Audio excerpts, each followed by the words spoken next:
नमस्कार, एनजीएन के खास शो लोक संवाद में आपका स्वागत है। मैं हूं अजीत।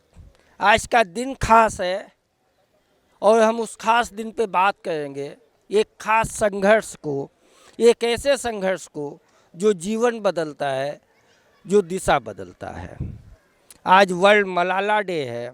मलाला दुनिया की दूसरी सबसे कम उम्र की बच्ची थी जिसको नोबेल पुरस्कार मिला था।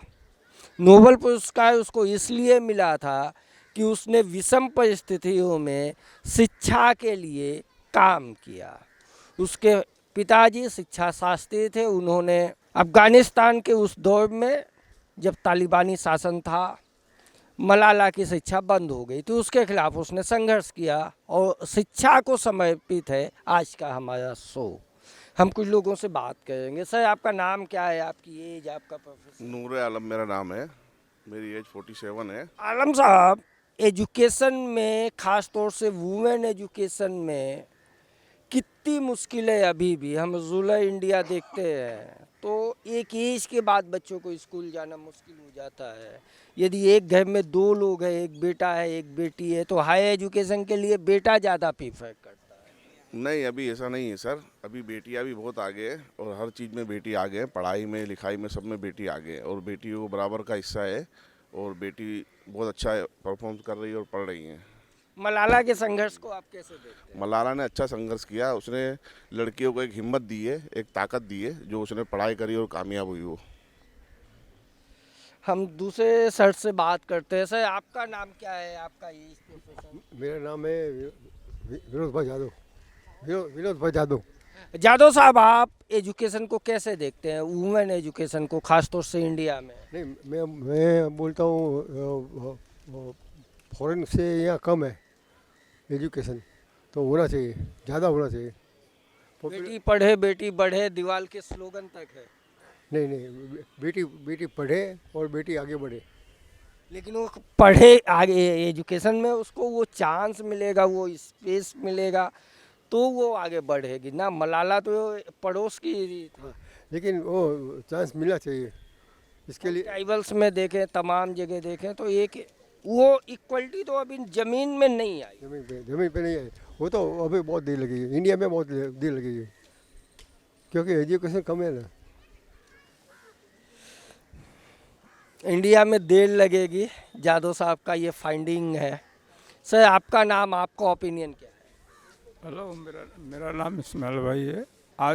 आज लड़कियां लड़कों से कहीं आगे। मलाला ने जो हिम्मत दिखाई है दुनिया को, उसके लिए बहुत बहुत ये अपनों को खुशी है कि भाई एक लड़की ने इतना हिम्मत करके आज हिंदुस्तान में भी कम नहीं है। यहाँ लड़कियां बहुत आगे है। एक जगह पर वो आगे लड़कियां यहाँ पर है ना, उसके कंपेयर में यहाँ भी लड़कियां है ऐसे पढ़ने वाली जिन्हें आज वर्ल्ड रिकॉर्ड है उनका। ऐसा हिंदुस्तान पीछे भी नहीं है।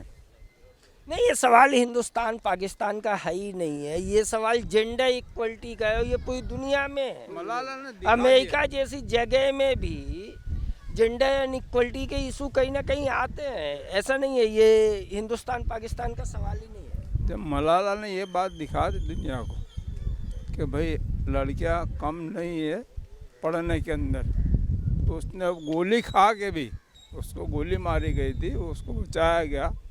आज उसका दुनिया में नाम, मलाला का नाम हो गया। मलाला का नाम हो गया पूरी दुनिया में। सर, आपका नाम क्या है, आपका एज, प्रोफेसर? कन्हैयालाल साधवानी। साधवानी साहब, जेंडर इक्वलिटी को आप कैसे देखते हैं, खासतौर से एजुकेशन में? देखो, मेरी बात सुनो। मैं और मेरी मिसेज दोनों ग्रेजुएट हैं। मेरी लड़की एमटेक किया है रोलाला में और मेरा लड़का पीएचडी किया हुआ है, वो प्रोफेसर। वाह, क्या बात। जो कि मेरे को खुद का बिजनेस है, टेक्सटाइल मैन्युफैक्चर है, फिर भी मेरा लड़का प्रोफेसर है, वो पीएचडी किया हुआ है, वो मैनेजमेंट में प्रोफेसर है। और मेरी बहू है, वो फार्मेसी में वो प्रोफेसर। क्या बात है सर, आप तो बिजनेस एक क्लास से हैं और इतना ज़्यादा पढ़ा डाला। सेठ लोग तो ज़्यादा इंटरेस्ट नहीं लेते पढ़ाने में भाई। वो तो क्या है, हमारी जॉइंट फैमिली है। मेरे भाई मेरे साथ हैं, अभी भी हम 5 भाई हैं। तो उसमें मैं और मेरा दूसरा नंबर भाई और चौथा और पांचवा भाई साथ में ही हैं। मेरा तीसरा नंबर भाई है वो इंजीनियर है। बाकी हम 4 भाई साथ में ही टेक्सटाइल मैन्युफैक्चर है हमारा। तो लड़के बोला कि मैं साथ में नहीं बैठूंगा, मेरे को पढ़ाओ। तो मेरे को सर्विस करने की है, तो मेरी लड़की ने बोला मेरे को पढ़ने का है। आपके यहाँ भी मलाला संघर्ष था, बाकी सेठ जी तो गद्दी पे ही बिठाने वाले थे। गद्दी बैठा, सही बात है। हम कुछ और लोगों से बात करते हैं। सर, आपका नाम क्या है, आपका एज, प्रोफेशन, एक बेसिक बैकग्राउंड? मेरा नाम आर्किटेक्ट एसोसिएशन। मेरा नाम हितेंद्र सिंह रघुवंशी है। मैं सिविल इंजीनियर हूं और सरकार में से निवृत्त हो चुका हूं। कार्यपालक इंजीनियर की भूमिका निभाई है और कहाँ अहमदाबाद और गांधीनगर 2 ज़िले, और ऐसे तो गुजरात के करीब करीब 6 ज़िलों में काम किया है अभी तक।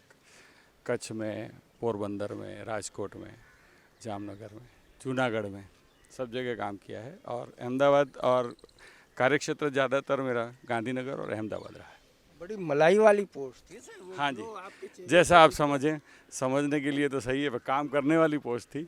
एग्जीक्यूटिव पोस्ट तो ऐसी ही होती है। इंजीनियर, कार्यपालक इंजीनियर ऐसी पोस्ट है जो 20 साल आगे का सोचता है। जो प्लान बनते हैं वो विजन ये देते हैं। विज़न देते हैं। आज जो वर्ल्ड मलाला डे है, हाँ, हम सब्जेक्ट पे आते हैं। जिसके बारे में आप इंटरव्यू कर रहे हैं, मलाला के बारे में काफ़ी कुछ जानकारी है मेरे पास। और मेरे मित्र ही इसके प्रोड्यूसर रहे हैं, विजय भाई, विजय बात है? जाजू। यस, इस फिल्म को जो प्रोड्यूस किया है वो विजय भाई जाजू, वो मेरे मित्र हैं और इसके बारे में बहुत अच्छे से जानकारी है मुझे। मलाला की भूमिका को आप कैसे देखते हैं? मलाला की भूमिका आज के समय में जितना संघर्ष अफगानिस्तान और ऐसे भी पूरे बहुत सारे मुस्लिम देश, वर्ल्ड में, मुस्लिम नहीं, हर देशों जगह में, हर एक देशों में वैसे स्त्रियों के ऊपर कहीं ना कहीं कुछ जोर जबरदस्ती रहती है। चाहे अपना पुरुष प्रधान समाज, जेंडर इक्वालिटी की कहने की बातें, इक्वालिटी कहीं कहीं दिखती है, कहीं बिल्कुल नहीं दिखती है। तो बिल्कुल नहीं दिखने वाली जगह पे से उसने इतना अपना आवाज़ उठाई और काफ़ी संघर्ष करके अपना नाम और अपनी पढ़ाई वगैरह सब कुछ किया। तो इसके लिए तो उसको सैल्यूट है। मलाला का रोल मॉडल जो है, जो वो एक क्यूट सी बच्ची दिखती है और उसके बाद बीबीसी में हिडन नाम से स्टोरी लिखती है, फिर आगे तमाम चीज़ें होती है। हम अपने यहाँ देखें तो एक बड़ा हिस्सा ये है जहाँ बच्चों को स्कूल इसलिए छूटता है कि स्कूल में बाथरूम नहीं होता, खासतौर से बच्चियों के लिए। रूरल इंडिया में हम जाता है, हम सब गाँव से जुड़े हुए हैं। नहीं भाई साहब, मैं ज़मीनी तौर पे मैंने 2 ज़िले आपको गिनवाए हैं, वो ज़िलों में मैंने काम किया है। सर, आप राजधानी मैंने सब कुछ देखा है, आप राजधानी सब कुछ, हर प्रकार की सुविधाएं ये 2 ज़िलों में मैंने। सर, अहमदाबाद की भी बात कर लीजिए ना, आप अहमदाबाद की बात कर लीजिए। एक सेकंड, आप अहमदाबाद की बात कर, आप अहमदाबाद की बात कीजिए। यहाँ का जो सेक्स रेशियो है उसमें ही वो तो सेक्स रेशियो, देखो सेक्स रेशियो के लिए जितना करना था कर चुके हैं। सरकार ने काफी, इक्वलिटी तो है, अनइक्वालिटी तो कुदरत बना के देती है, वैसे बनाती नहीं है। कुदरत का हिस्सा तो वैसा है 1.2:1 होता है। जो 2 होता है वो एक्सपायर कर जाता है मेल। ये XY इक्वेशन सर समझाया है, जो बायोलॉजी पढ़े होंगे उनको आसानी से 2. हम सब कुछ पढ़े हैं। आप तो मैथ वाले थे, वो डॉक्टरों के लिए फिर भी साइंस तो हमने पढ़ा है ना। और बाद में नॉलेज की बात होती है कि कई चीज़ें तो नॉलेज पढ़ने से भी आ जाती है, पढ़ाई से ही नॉलेज नहीं आता है, और जीवन जीने से भी काफ़ी कुछ। हाँ, तो ये समीकरण सुनिएगा। समीकरण में ऐसा है कि नो डाउट जेंडर इक्वालिटी की बात करते हैं तब भी स्त्रियों की संख्या कमी है पुरुषों के अवेज में। फिर भी उनको उतने जितने होने चाहिए उतनी स्वतंत्रताएं नहीं मिलती हैं उनको। अभी काफ़ी समझदार लोग हैं जो अपने बच्चों को खूब अच्छी पढ़ाई कराते हैं सब कुछ, लेकिन सबके लिए सब कुछ सुविधा उपलब्ध नहीं है। आपने गांधीनगर की बात की, गांधीनगर की कैबिनेट में एक वुमेन मिनिस्टर है। आप इक्वलिटी कैसे? वो खैर हमारा बिजनेस नहीं है। नहीं, बिजनेस का नहीं, पॉलिटिक्स नहीं। पॉलिटिक्स के अंदर क्या समीकरण नहीं, होते हैं? हम आपने बताया कि पॉलिटिक्स करने नहीं, हम इक्वलिटी की बात कर रहे हैं। हम इक्वलिटी की बात करते हैं। हम ब्यूरोक्रेसी में आप देख लीजिए, आप अपने डिपार्टमेंट में देखिए। हाँ, 50%। आप अपने डिपार्टमेंट में देखिए ना सर। नहीं, हमारे डिपार्टमेंट में आप जिस ऑफिस जिसमें बैठे होंगे सिविल इंजीनियर्स उसमें की पहले खूब सारी भर्तियां हुई हैं अभी और हुई नए हैं। सिरे से अभी जितनी आई हैं मेरे समय के भी कितनी काय पाला मेरे समय में भी मेरे साथ 3 लोग थे जो मैं जानता हूँ। हाँ, 3 लोग तो थे। तो मैं बैच में एक मिनट, मैं जब पढ़ाई कर रहा था मेरे बैच में एक भी लड़की नहीं पढ़ रही थी, तो कहाँ से वो आगे बढ़ेंगे, फिर कहाँ से वो आएंगे हमारी वही जगह पे आएंगे। जब वो पढ़ाई शुरू होगी उसके बाद आएंगे। वो पढ़ाई शुरू हो चुकी है, सब अभी सभी ब्रांचेस में हर तरह के बच्चे आते हैं जिसमें लड़कियां भी खूब आती हैं। तो सिविल इंजीनियरिंग का भी कोई छोच नहीं रह गया। अब सिविल इंजीनियरिंग में भी लड़कियां आती हैं, खूब सारी लड़कियां। सरकार में अभी नौकरी पे भी उनको बहाली मिली हुई है। हाँ, तो इस तरह से ऐसे देखा जाए तो कोशिशें जारी हैं और कोशिशें ही कामयाब होती हैं। सफ़र लंबा है, कोशिशें ही कामयाब होती है, यही मेरा कहना है। सर आपका नाम क्या है, आपका एज, आपका बैकग्राउंड? मेरा नाम है श्यामराव पाटिल, मेरी एज है 68। हाँ, श्यामराव बी पाटिल, श्यामराव बापू साहेब पाटिल। इसमें क्या है कि आपने जो लेडीज़ के बारे में पूछा स्टाफ हाँ, मैं जेंडर इक्वलिटी पे बात कर रहा हूँ एजुकेशन के फील्ड में। इससे पहले ऐसा था, लेकिन जब से भाई कोई पॉलिटिकल नहीं हूँ, लेकिन जब से नरेंद्र भाई आए हैं तब से लेडीज़ को बहुत प्रावधान दे रहे हैं और लेडीज़ की शिक्षा के बारे में। अब आप कहेंगे कि आप पॉलिटिकल नहीं है, फिर नाम लेंगे, फिर मैं नहीं, सवाल बदलाव जो हम बदलाव आता है ना, सवाल नहीं, हाँ बराबर, बदलाव जो आया है ना बहुत सारा आया है। आपने बोला ना कि लेडीज़ के लिए, लड़कियों के लिए जो स्कूलों में वगैरह अभी सब हो रहा है, पहले नहीं था, अभी सब हो रहा है। अभी आप इधर ही देखेंगे कि अभी जो घूमने के लिए जो आता है जो पब्लिक, इसमें लेडीज़ आधे से ज़्यादा भी है। और लेडीज़ का जो नहीं है सर, लेडीज़ बहुत सारी है, ऐसा नहीं है, लेडीज है लेकिन आधे से ज्यादा ये तो नहीं हद हो गई। नहीं होती है ऐसे, सुबह में बहुत सारे आते हैं, आज भी नहीं होता है। और सर दूसरा भी बात है कि अभी ये आप जो बोल रहे हैं ना, ये भी सही है कि अभी लड़कियों की संख्या बहुत कम है। ये लोगों का जो है ना कि माइंड चेंज होना चाहिए, इसके लिए सरकार अभी काम कर रही है। अभी लड़कियों का अभी 35, 35, 36 एज के लड़के हैं ना, बिना शादी के घूमे फिरे हैं, ये भी बात सही है। और इसीलिए वो अत्याचार वो सब हो रहा है, तो लड़कियों की संख्या बढ़नी चाहिए, ये भी बात बिल्कुल सही है। लेकिन अभी जो है ना, आप क्षेत्र में बोलते हैं ना, देखो मैकेनिकल इंजीनियर है, सिविल इंजीनियरिंग है, कोई भी मतलब कंप्यूटर इंजीनियरिंग, इसमें लड़कियां अभी बहुत ज़्यादा आ रही है आगे। अभी आप पायलट में भी देखिए ना कि अभी तो पेपर में 2-4 दिन पहले ही आया था, पायलट में ज़्यादातर अपने ना लड़कों के बराबर लड़कियाँ भी है। ये बढ़ रहा है अभी थोड़ा थोड़ा आहिस्ता, लेकिन अभी और भी थोड़ा प्रावधान देना चाहिए लड़कियों के लिए कि जो जन्म से लेकर है ना उनका एजुकेशन पूरा होता है तब तक कोई कहीं भी 1 रुपये भी फ़ी नहीं लगनी चाहिए, तो ये लड़कियों की संख्या बढ़ेगी। उसके बाद भी शादी का भी प्रावधान होना चाहिए। शादी में जो मांगते हैं दहेज बेज, ये सिस्टम पूरी बंद होनी चाहिए। अभी लोग उल्टा शायद लड़कियों के लिए पैसा देना चालू हो गया है, ये भी बात आप ध्यान में रखें, अभी लड़कियाँ नहीं मिलती हैं। पाटिल भाव का ये कहना है कि भाई अभी लड़कियां शादी के लिए नहीं मिलती हैं, दहेज लड़कियों को मिलता है, ये स्पेशल फाइंडिंग नहीं अभी देना पड़ेगा इसके आगे, इतना ऐसा बदल चेंज हो रहा है। ओके सर, धन्यवाद। आपका नाम क्या है बॉस? मेरा नाम कुलदीप शर्मा है। शर्मा साहब, आप इनका नाम तो पूरा बताए, फादर नाम शामिल किया दोस्त है, मेरा दोस्त है ये, मेरा दोस्त है। और अपना कुलदीप में काम चला हाँ, तो लेंगे। कुलदीप सिंह शर्मा मेरा पूरा फादर के नाम के साथ। शर्मा जी, आप इस इनइक्वलिटी को कैसे देखते हो? आपका प्रोफेशन क्या है? मेरा प्रोफेशन है ट्रांसपोर्टेशन का, और मैं ये चीज़ को तो अभी सब लोगों का मानना है कि अभी पहले से काफ़ी चेंजिंग आ रहा है और आना बाकी और आएगा, क्योंकि इन्होंने कहा पायलट के लिए कहा, तो पायलट में कोई डाउट नहीं है, लड़कियां किसी भी क्षेत्र में लड़कों से कम नहीं है। अभी लड़कियों के लिए जो फ़ौज के लिए एक बहुत बड़ा यूं था कि फ़ौज में जाना, लड़कियां आज बीएसएफ में जा रही हैं, लड़कियां एनडीए करके लेफ्टिनेंट बन रही हैं, लड़कियां पायलट बन रही हैं, लड़कियां फाइटर जेट उड़ा रही हैं। तो लड़कियां कहीं ना कहीं जो रोज़ आए दिन वहाँ से बॉर्डर पे से ये बमबाजी सब होती थी, फायरिंग वगैरह, वो लड़कियों के बीएसएफ आगे है बॉर्डर पे भी आज। तो बीएसएफ में लड़कियां आगे होने से उनको भी मरने का डर है, क्योंकि उनके ध्यान में ये है जो आतंकवादी हैं उनको कि भाई लड़कियों के हाथ से मरने से उनको नर्क मिलेगा। तो वो 72 उरो वाला किस्सा है, वो वहाँ ख़त्म हो जाता है उनका। तो कहीं ना कहीं उसमें बहुत बड़ा सपोर्ट है लेडीज़ का आगे फर्स्ट लेडीज़ करने के लिए बीएसएफ में, कि वो फायरिंग में भी काफ़ी इजाफा अभी ख़त्म हो गया, फायरिंग तो बंद ही लगभग हो गई है। रही बात पढ़ाई की, देख लो पढ़ाई में लड़कियाँ हर जगह लड़कों से अच्छे और आगे हैं।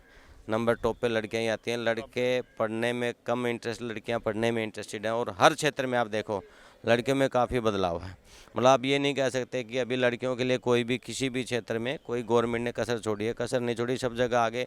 ये गवर्नमेंट तो ला ही रही है कि महिलाओं को आगे लाओ सपोर्टिंग के लिए लगे हुए ही हैं। और फिर भी कहीं ना कहीं आप देखो, मतलब हाँ ये चीज़ आपने कहा वॉशरूम वाला वो चक्कर तो है ही। देखो वो बात मैं भी मानता, अभी यहाँ कांकरिया की बात करते हैं, यहाँ 3-4 वॉशरूम है, तो ये लगाओ महिलाओं के लिए तो फिर भी है, यहाँ तो पुरुषों के लिए भी समस्या है। यहाँ पे पुरुषों के लिए जाओ पेशाब करने में लाइन लगती है, अंदर जाओ तो घर पे लोग वो फ्रेश होकर नहीं आते, यहाँ आके दरवाजे बंद कर लेते। ये तो है, समस्या तो रहने वाली है। पर यह है कि काफ़ी कुछ काम हुआ है और काफ़ी सारा काम होना बाकी है। गवर्नमेंट लगी है, देखो अभी कुछ होगा तो अच्छा ही होगा। मोदी जी भी हैं, पूरा भारत सरकार है पूरी लगी हुई है काम में। और हम सब लोगों की यही अपील है कि आप लोग जो भी गवर्नमेंट अच्छी हो, जो आपको लगे कि आपके लिए काम करिए, आपके समाज के लिए, आपके ट्रेड के लिए, आपके समझो धर्म को बचाने के लिए काम करिए, उसका सपोर्ट आप करिए।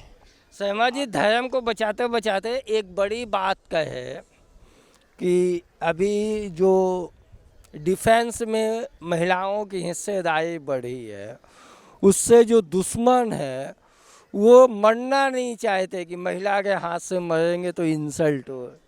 ये जो मूछ वाला सवाल है ना, सही, ये सबसे शर्मनाक सवाल होता है। गोली महिला पुरुष की नहीं होती भाई, गोली होती नहीं, है। वहाँ पे तो लिखा है, वहाँ पे तो लिखा, इनकी तो यहाँ पे लिखा कि भी बेहतर उन्हें मिलेंगी, तुम इनसे शादी करो, सब सिस्टम है। तो उनको तो वहाँ लिखा कि महिलाओं के हाथ से मरोगे नरक भोगना पड़ेगा। और रही बात, मेरा तो पूरा गांव आर्मी का है, तो जनरल वीके सिंह आपका मूछ बताया, ये जनरल वीके सिंह मेरे गाँव के है। तो वहाँ हमारे तो सुबह 4 बजे छोड़ देते, 4 पाए छोड़ के, और सब आर्मी की तैयारी दौड़ना, क्योंकि मैं बेसिकली हरियाणा से हूँ। तो वहाँ तो पूरा का पूरा हमारा तो पूरा हरियाणा भरा हुआ आर्मी से। ये हरियाणा के तो ये कहने का मतलब कहीं ना कहीं देखो, आज आर्मी की आप देखो, आपने भी देखा होगा, आप शायद लगभग यूपी से रहे होंगे, मुझे ऐसा लग रहा है लैंग्वेज से। आप नज़दीक है, मैं हाँ, एमपी यूपी। तो वहाँ पर देखो, पहले आर्मी में जो लोग लगते थे, आपने देखा होगा कि उनको साल में मुश्किल से गिने दिन दिखते थे, उनको छुट्टियाँ नहीं मिलती थी। आज आप देखो जो नए लड़के लगते हैं, और हर महीने 2 महीने में छुट्टी आपको नजर आएंगे गाँव में। तो वहाँ तो 2 महीने में एक साथ ही छुट्टी हाँ मिल जाती है। दूसरा क्या है कि फैसिलिटी की बात आती है, तो फैसिलिटी पहले नहीं थी। आज देखो आप फैसिलिटी की बात करो, उनको अच्छे रैंक मिल रहे हैं, अच्छे उनको जॉब का जो फैसिलिटी वो जा रही है, उनको बहुत अच्छी सैलरी हो गई। पहले एक सिपाही की तनख्वाह क्या थी और आज क्या हो देखो। तो कहने का मतलब छोटे लेवल से आप लेके चलिए। और बड़े जो पढ़े लिखे, आज का इंटरेस्ट ये है कि जो पहले बच्चे, तो वो एक काली वाली पेटी आती थी साथ में, वो बिस्तर बंद, वो हमारे गांव में भी सब घर में है। अभी देखिए, अभी इतनी चेंजिंग आ गई है कि मान लो कि एक आर्मी का जवान ये चाहता है कि उसके बच्चे आर्मी में आए, क्योंकि वो मोस्टली होता भी है वो एक घर की, फिर उसी तरह से वो बन जाती है सोच कि नहीं मेरे पापा हैं तो मुझे भी जाना चाहिए। और वो कहीं ना कहीं देश की सेवा। आज चलो जो लोग कम पढ़ते थे, ज़्यादा पढ़ाई में होशियार नहीं होते थे, वो फिजिकल फिटनेस के बेस पे वो आर्मी में जाते थे, लेकिन आज ऐसा नहीं, आज चेंज हो चुका है। आज पढ़े लिखे बच्चे, बीटेक करके इंजीनियर किए हुए, एमटेक किए हुए बच्चे, वो बच्चे आज आर्मी में जा रहे हैं, और वो ऑफिसर लेवल पे जो है अच्छी पोस्ट पा रहे हैं, और वो बेधड़क जा रहे हैं, उनके माँ बाप भी भेज रहे हैं। आज एक मेरे दोस्त हैं, मोहन भाई शर्मा उनका नाम है, उनका बेटा, वो ट्रांसपोर्ट का बिजनेस है उनका, और वो कम से कम लगा लो बहुत अच्छा 30 साल से ट्रेड में है। उनका बेटा बीटेक करके +2 करके एनडीए किया, एनडीए करके वहीं पे उसने बीटेक किया, और आज वो लेफ्टिनेंट की पोस्ट पे है, और उसको एज ए कैप्टन पोस्टिंग हुआ फिरोजपुर पंजाब। अभी उसकी ड्यूटी लद्दाख में आ गई उसको। सर, हम लड़की पे बात करें, आप लड़के नहीं, आर्मी की बात आ गई तो वो किसी लड़की की कहानी सुनाइए लड़कियों ना, की भी सर। कहानी आप हाँ, देखो, कोई आपके दोस्त सामने में कोई लड़की है भाई। अच्छी? अरे हैं, क्यों नहीं हाँ, है, तो वो कहानी सुनाइए, बहुत कहाँ बहुत लड़के बहुत सारे हैं। कि जैसे आपने पूछा लड़कियों के लिए, अभी मैं बात करता हूँ लड़कियों की। हमारे वहाँ स्पोर्ट्स में लड़कियाँ लड़कों से आगे हैं, हरियाणा में हाँ ज़बरदस्त आगे। ये लगा लो, एक आपने वो मूवी देखी होगी, उसके अंदर बोलता हमारी चोरियाँ क्या चोरों से कम है। तो वो कहीं ना कहीं सच है, क्योंकि अभी आप बॉक्सिंग में देखिए, कबड्डी में देखिए, कुश्ती में देखिए, वहाँ पर मार्शल आर्ट में देखिए, लड़कियाँ लड़कों से आगे हैं। और अभी मैं आपको एक एग्जांपल देता हूँ, एक बहुत बड़ी लड़ाई लड़कियों ने लगभग जीत ली है। वो पहलवान क्या थे, जो अभी जंतर मंतर पे धरना दे रहे ये ब्रिजभूषण की कहानी सुनाए, ब्रजभूषण सिंह पहलवान को उल्टा दांव दे दिया। ब्रजभूषण नहीं, उल्टा हाँ दे दिया पहलवान। ब्रजभूषण सिंह के खिलाफ लगभग दिल्ली पुलिस ने कल दिल्ली पुलिस ने लगभग कल चार्जशीट दाखिल कर दी है और उसमें जो आरोप थे वो सारे सच सिद्ध हुए हैं। कल न्यूज़ के द्वारा हमें जानकारी मिली, वो आरोप सिद्ध हो चुके हैं और लगभग लड़कियों की जीत तय है। वो सारे जो उन्होंने आरोप लगाए थे वो उनके तय हुए हैं और दिल्ली पुलिस ने चार्जशीट फाइल की। अब कोर्ट के ऊपर गई बात, फैसला वो डिसाइड करेंगे, लेकिन लगभग जो चार्जशीट फाइल हुए उसमें न्यूज़ के मुताबिक वो निश्चित है उनका अंदर जाना, कोई बचा नहीं सकता। मैं भी एथलेटिक्स हूँ, ये होता है, अन्याय होता है, लेकिन बोला नहीं जाता है इज्जत के हिसाब से। ये तो एथलेटिक्स होता है। अभी आज जो कल जो इन्होंने बोला ना, क्यों न्याय मिला है, बहुत ऐसा मिलना चाहिए। तो इंडियन माइंडसेट में एक बड़ा सवाल ये है, मेरी भी बेटी है, हम बहुत बार इसलिए नहीं कहते कि आपका शोषण हो और आप कहेंगे तो आप ही विक्टिमाइज हो जाएंगे। सही बात है। घर वाले कहेंगे नहीं जाना कल से, बंद कर देना, तो उसको ये लगता है कि ये कहेंगे तो प्रैक्टिस छूट जाएगी, मेरे ढंग से छूट जाएगा, स्कूल छूट जाएगा। क्या शोषण के लिए? हाँ, देखो शोषण तो देखो महिलाओं का या बच्चों का हर जगह पे पहले भी होता था, आज भी हो रहा है, लेकिन उसको रोकने के लिए मैं मानता हूँ सबसे बड़ी कड़ी उनके पेरेंट्स निभा सकते हैं। उनके खिलाफ जाओ, जैसे लड़कियों ने लड़ाई लड़ी वैसे लड़ाई लड़ो और जो सामने कुछ भी गलत करता है उसको छोड़ो मत, या तो छेड़ो मत, छेड़ो तो छोड़ो मत। उसको ऐसा इलाज करो कि ज़िंदगी में आने वाली पुश्तें उसकी याद रखें कि मैंने गलत काम किया। जैसे उंगली टच की तो उसकी काट डालो, तो याद रखे वो। भाई जेल भिजवाएंगे, ये हरियाणा वाले हैं। जाना जरूरी है, 1 मिनट जेल के बात आगे लाओ। जेल भी इंसानों के लिए है, जानवरों के लिए नहीं है। वहाँ पे भी इंसान को ही रखा जाता है, वो इसलिए एक प्रोटोकॉल के तहत बनाई गई है, तो वहाँ भी जाना जरूरी है। अगर कुछ आपके साथ घटना घटती है तो आपको उस चीज़ से डरना नहीं। जो प्रभु की मर्जी है, उसकी मालिक है, वो उसने भेजा है कुछ ना कुछ। अगर घटना घटी तो वो उस डर के हिसाब से उसको डर निकालने डर निकाल के बनाए। वो भी जरूरी है। उसमें भी जानवर नहीं जाता, जेल से मत डरो। ये शर्मा जी का कमेंट्स है, इनका सोच समझ के भरोसा कीजिएगा, बाकी जेल जाना अच्छी बात नहीं है, नहीं जाइए।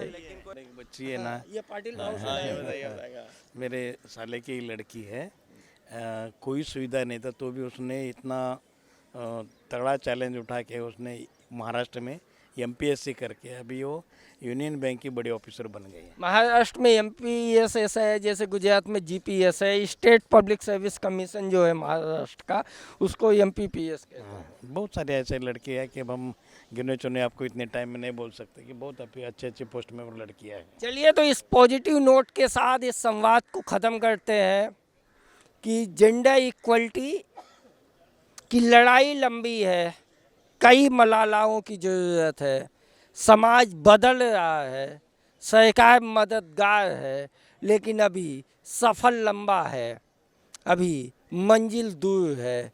इक्वलिटी ज़मीन में आने में वक्त लगेगा और उस वक्त के लिए खास संघर्ष करना होगा महिलाओं को ही। आज के शो में ये मेरा पहला शो था जिसमें मैंने किसी भी महिला से बात इसलिए नहीं की क्योंकि उनको उनकी लड़ाई खुद को लड़नी है। पुरुष समाज में जो सोच में बदलाव आया है वो हमने आपको दिखाया, इसलिए सफ़र आसान होगा। कल फिर निकलेंगे किसी नए एपिसोड पे, नई जगह, नए लोगों से बात करेंगे, उनकी राय जानेंगे। ये चैनल आपको कैसा लगा, ये कार्यक्रम आपको कैसा लगा, इसको हमें कमेंट्स बॉक्स में बताइएगा। चैनल को लाइक और सब्सक्राइब कीजिएगा। तब तक के लिए इजाज़त दीजिए मुझे अजीत, कैमरा पर्सन धनेश के साथ NGN के खास शो लोक संवाद के लिए।